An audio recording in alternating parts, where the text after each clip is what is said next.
किसी छोटे से गांव में एक व्यक्ति रहता था जिसका नाम रमेश था। वह भगवान का बहुत बड़ा भक्त था। वह हर दिन नियमित रूप से पूजा करता, मंदिर जाता और लोगों की मदद करता। उसके अच्छे कर्मों की वजह से गांव के लोग भी उसका बहुत सम्मान करते थे।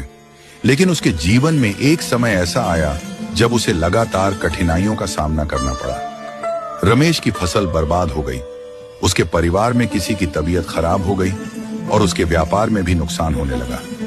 वह बेहद निराश हो गया और सोचने लगा, मैं भगवान का इतना बड़ा भक्त हूं, फिर भी मेरे साथ ऐसा क्यों हो रहा है? क्या भगवान मुझे भूल गए हैं? क्या उन्हें मेरी भक्ति की कद्र नहीं? एक दिन दुखी मन से रमेश अपने गांव के मंदिर में गया और भगवान की मूर्ति के सामने बैठकर प्रार्थना करने लगा। उसने रोते हुए कहा, हे भगवान, मैंने सदा आपकी सेवा की, पूजा की, दूसरों की मदद की, फिर भी मुझे इतना कष्ट क्यों? क्या मेरी भक्ति में कोई कमी रह गई है? तभी वहां एक वृद्ध संत आ गए। उन्होंने रमेश की बात सुनी और मुस्कुराते हुए उसके पास आए। संत ने पूछा, बेटा, क्या मैं तुम्हारी समस्या सुन सकता हूं? रमेश ने अपने सारे दुख संत को बता दिए। संत ने रमेश को समझाते हुए कहा, बेटा, क्या तुम जानते हो कि एक सुनार जब सोने के गहने बनाता है तो वह सोने को आग में तपाता है। सोने को आग में तपाकर उसे शुद्ध किया जाता है ताकि वह गहना बनकर और भी अधिक चमक सके। रमेश ने ध्यान से संत की बात सुनी और कहा, हाँ संत जी, लेकिन इसका मेरे कष्टों से क्या संबंध है? संत ने समझाते हुए कहा, ठीक वैसे ही भगवान अपने भक्तों को भी परीक्षा में डालते हैं। कठिनाइयां और कष्ट तुम्हारी आत्मा को तपाते हैं, उसे शुद्ध करते हैं। ये कष्ट तुम्हें मजबूत बनाते हैं ताकि जब तुम इनसे निकलो तो पहले से अधिक दृढ़ और आत्मविश्वासी बनो।